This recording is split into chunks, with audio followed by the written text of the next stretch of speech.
La histéresis en corriente alterna. Para iniciar el análisis de la histéresis, de la curva de histéresis en corriente alterna, empecemos por imaginar que tenemos un electroimán. Tenemos un material ferromagnético, sobre él tenemos enredada una bobina, y a los extremos de esta bobina pues está conectada una fuente de corriente alterna. Al momento de cerrar el circuito se generará una corriente en corriente alterna sobre este conductor y este generará a su vez un campo magnético. El comportamiento de este campo magnético pues irá en función del comportamiento en corriente alterna que tenga la señal de corriente. Y lo que se analizará es el comportamiento de la intensidad de campo y la densidad de flujo sobre ese material. Entonces lo que se hace es iniciar con analizar cada uno de los puntos que tengo yo aquí en la señal de corriente alterna para ver cómo se va a comportar la intensidad de campo y la densidad de flujo. Iniciaremos en este punto 0, donde inicia el semiciclo positivo y tendremos 0 cantidad de amperes. Por lo tanto, hay 0 amperes, no habría líneas de flujo y por lo tanto H y B estarían en 0 en este punto que está aquí. Conforme empieza a subir la corriente, H empieza a subir porque es proporcional a la corriente. Si una sube, la otra también. Entonces, sube la corriente, H empieza a subir hacia la derecha, pero la densidad de flujo también, es decir, esas líneas de flujo que se empiezan a generar, se empiezan a almacenar dentro del material, entonces también crece para acá. De tal forma que va creciendo la curva en los dos ejes, en intensidad y en densidad. Sigue subiendo la corriente hasta llegar al punto A, que sería el valor pico de la señal. Llega hasta el punto A, donde yo tengo la máxima intensidad de flujo, porque tengo la máxima corriente, y tendría la máxima densidad de flujo que puede almacenar el material debido a la corriente que se genera. Entonces estaremos en este punto que se denomina saturación. En cuanto empieza a bajar la corriente en el semiciclo positivo, pues la intensidad de campo disminuye, H empieza a disminuir. Y la B, que es la densidad de flujo, disminuye, pero no en la misma proporción. ¿Por qué? Porque se queda magnetizado el material. Debido a las propiedades mismas del material ferromagnético, no permite que se salga tan fácil esa densidad de flujo. Hasta llegar al punto B. En el punto B no hay corriente, por lo tanto H se va directamente a 0 y B baja, pero no se va a 0. ¿Por qué? Porque queda magnetizado. A este punto se le llama retentividad. ¿Qué es la retentividad? Bueno, la capacidad que tiene el material para no dejar o no soltar las líneas de flujo de campo. Entonces, desde el punto 0 hasta el A y llegando al B, analizaríamos el primer semiciclo positivo de la señal. Hasta este punto sería equivalente a tenerlo en corriente directa, cerrar el circuito y luego abrirlo. Cerrar el circuito y después abrirlo para que baje. Entonces yo tendría esta curva que está aquí. Ahora bien, iniciamos con el semiciclo negativo. Empieza a aumentar la corriente, pero en un sentido contrario, es decir, ya va en el semiciclo negativo, de tal forma que H aumentaría, pero negativamente. Entonces empieza a crecer hacia la izquierda, del eje del punto de origen hacia la izquierda. Y en este punto, en el punto C, es decir, yo aquí ya tengo líneas de flujo que van al otro lado. En el punto B se quedó magnetizado con líneas de flujo hacia un lado, vamos a poner que hacia la derecha. En cuanto se genera una corriente en sentido contrario, se generan líneas de flujo a la izquierda, las cuales se contrarrestan con las que yo tenía guardadas en el material, y esto haría que se me hiciera 0, de tal forma que en ese punto el material ya no tendría líneas de flujo guardadas, estaría en 0, pero la intensidad de campo sí tendríamos una intensidad de campo que iría hacia la izquierda, por eso el punto se está de este lado. Entonces, del punto B se empieza a generar la corriente en sentido contrario, las líneas de flujo se crean en sentido contrario y por lo tanto desmagnetizan, por llamarlo de alguna manera, la densidad de flujo del material y llegaremos al punto C. A este punto se le llama fuerza coercitiva o punto coercitivo, en el cual ya tengo líneas de flujo orientadas hacia el otro lado. Sigue aumentando la corriente en sentido negativo hasta llegar al valor pico negativo. En este valor pico negativo, bueno, yo ya tengo mi máxima cantidad de intensidad de campo negativo y ahora de aquí, de este punto donde no había líneas de flujo, ya va a empezar a haber líneas de flujo en el material, pero en sentido contrario, es decir, hacia el otro lado. De tal forma que la B ya tiene un valor, pero negativo. ¿Estamos de acuerdo? En este punto también se llama punto de saturación, pero en sentido contrario. Este punto de saturación es menos largo, por llamarlo de alguna manera, que el punto de saturación positivo. ¿Por qué? Porque en el punto de saturación positivo no hay un cambio de dominios y aquí sí. Aquí en este punto de aquí se desmagnetiza y se empieza a magnetizar en sentido contrario hasta que llega al punto D.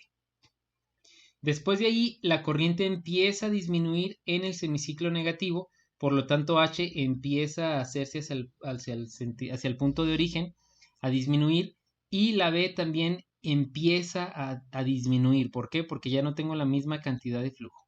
Hasta llegar al punto E. En el punto E yo tengo otra vez 0, es otro cruce por 0. Entonces, al momento de hacer 0, H se va a hacer completamente 0 y la B queda magnetizada, pero en sentido contrario al punto B, que era la retentividad. Entonces, en este punto E queda magnetizado mi material, pero con las líneas de flujo hacia la izquierda. Después inicia un nuevo ciclo, pudiéramos analizarlo aquí. Pero la diferencia entre el punto 0 que inicia aquí al punto E es que en este punto E ya no va a volver al origen nunca. ¿Por qué? Porque una vez que inicia el nuevo ciclo, empieza el semiciclo positivo y empieza a aumentar H. Si empieza a aumentar la corriente, empieza a aumentar la intensidad de campo, pero en sentido positivo. Entonces H empieza a aumentar, pero como yo ya tengo, aquí tenía líneas de flujo guardadas hacia la izquierda, en cuanto yo empiece el semiciclo que sigue positivo, se empiezan a generar líneas de flujo hacia la derecha en sentido contrario y por lo tanto me va a desmagnetizar de nueva cuenta el material. Entonces la densidad de flujo en el nuevo semiciclo, que sería aquí cuando va iniciando, pues sería 0 la densidad de flujo, pero la intensidad de campo vendría a ser positiva. Y se repite lo que es el punto A, es decir, sigue subiendo el semiciclo, llega al punto máximo y llego de nueva cuenta al punto A. Entonces, de esta manera lo que podemos observar es que la curva de histéresis en un material de corriente alterna presenta esta forma, es una curva tal cual. Todo lo que se encuentra aquí adentro, pues es el trabajo magnético que me pudiera entregar el material, por llamarlo de alguna manera. La diferencia con el comportamiento en corriente directa es que en corriente directa únicamente tengo esta línea punteada, llega al A y al B, y eso es todo lo que yo tendré de magnetismo en ese material. Lo que hace en corriente alterna es que tenga mayor área bajo la curva, pero todo esto que está aquí es una modificación en los dominios. Y vemos esta imagen. Aquí lo que podemos ver es en cada punto de los que está marcado ahí en rojo, vamos a ver el comportamiento de los dominios en cada instante. En el punto 0, los dominios estarían pues todos para ningún lado, estamos de acuerdo, en desorden. En cuanto empieza a subir la corriente, los dominios empezarán a alinearse. En este caso se empiezan a alinear hacia la derecha, ¿sí? Entonces empieza a subir la corriente y se empiezan a alinear los dominios. Llega al punto máximo, que es el punto A, que dijimos que era el punto de saturación, y en este punto todos mis dominios están perfectamente alineados hacia la derecha. De ahí empieza a disminuir la corriente hasta llegar al punto B. En el punto B la intensidad de campo es 0 y queda algo magnetizado la densidad de flujo. El magnetismo con el que queda, bueno, pues quedan los dominios alineados aún como quedaron en el punto de saturación, no con la misma fuerza, pero pues alineados al mismo sentido. De ahí empieza a disminuir, bueno, empieza a aumentar la corriente en el semiciclo negativo y se empiezan a generar líneas de campo en sentido contrario, de tal forma que se me desalinean otra vez los dominios. ¿Por qué? De estar en este punto se empiezan a generar líneas de campo hacia el otro lado y esas líneas que estaban, o los dominios que se encontraban alineados, pues ahora se empiezan a desalinear otra vez. En este punto es el punto C, en el cual tengo una intensidad de campo negativa, pero la densidad de flujo se hizo 0 porque se desalinearon los dominios. De ahí empieza a disminuir, empieza a aumentar, perdón, en el semiciclo negativo, la corriente hasta llegar al punto D. El punto D es el punto de máxima saturación, pero en dirección opuesta, de tal forma que yo tendría mis dominios completamente alineados hacia la izquierda, ¿sí? De aquí, de este punto, empieza a disminuir la corriente en el semiciclo negativo y mis dominios estarían aún alineados hacia la izquierda, pero con menor fuerza. De tal manera que aquí sería el punto E. Este punto que está aquí es el punto E. El punto que sigue se repite nuevamente el ciclo. Entonces empieza un nuevo ciclo, pero yo tengo mis dominios alineados hacia la izquierda. Al iniciar el nuevo ciclo positivo, se van a generar otra vez un cambio de dominios hacia la derecha. De tal forma que de pasar de aquí, llega a este punto donde se vuelven a desalinear los dominios. ¿Estamos de acuerdo? Entonces, de ahí nuevamente llegamos al punto de máxima saturación, donde empiezan a alinearse los dominios hasta llegar a alinearse. Entonces, ¿qué es lo que está pasando dentro del material? Si podemos ver o analizar la estructura molecular del material, conforme se hacen estos cambios de corriente en semiciclo positivo y negativo, las líneas de flujo van de un lado hacia el otro. ¿Y qué provocan en el interior del material? Bueno, que mis dominios se vayan modificando y vayan cambiando su estructura y su alineación. ¿Esto qué provoca? Bueno, esto es equivalente a un choque mecánico en el material. Como ya lo habíamos analizado, los dos factores que alteran las propiedades magnéticas de un material es la temperatura, porque me modifica la estructura molecular del material, y algún choque mecánico, es decir, que yo le pegue. Esto es equivalente a ese choque mecánico. Yo estoy modificando la estructura de los dominios de un lado para otro por el simple hecho de la oscilación de esta corriente. ¿Esto se puede evitar? Bueno, no, este es el comportamiento propio del material, pero imaginemos que esto es un motor.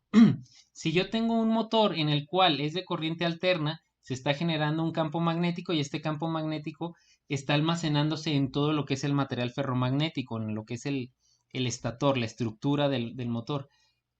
Está presentando este comportamiento, esta curva de histéresis, y esa es la eficiencia magnética que tiene el material. Pero si por alguna razón hay una variación de corriente en el sistema eléctrico que haga que mi motor sufra también una variación de corriente, imaginemos que hay una sobrecarga, sube la corriente del motor, esta curva se va a alterar. Al momento de que se altera esta curva, se va a alterar la curva de histéresis. Entonces, cualquier variación de corriente presente en el sistema eléctrico que afecte a mi material ferromagnético va a verse reflejado en una alteración, en una baja de eficiencia en el núcleo del material. ¿Por qué? Porque las pérdidas, ahí en ese momento se van a generar pérdidas de histéresis.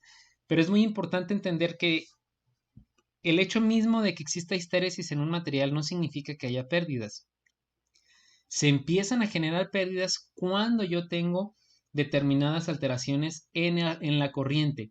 Entonces, debo entender yo que un fenómeno eléctrico, como un cortocircuito o una sobrecarga, puede generarme variaciones de corriente, y estas variaciones de corriente pueden generarme pérdidas magnéticas. ¿Por qué? Por este fenómeno que estamos analizando. Entonces, es muy importante entender que si yo puedo controlar perfectamente la corriente de mi máquina magnética, las pérdidas que yo tenga en ese material magnético serán mínimas. Entonces, es necesario controlar mis variables eléctricas para poder controlar mis variables magnéticas.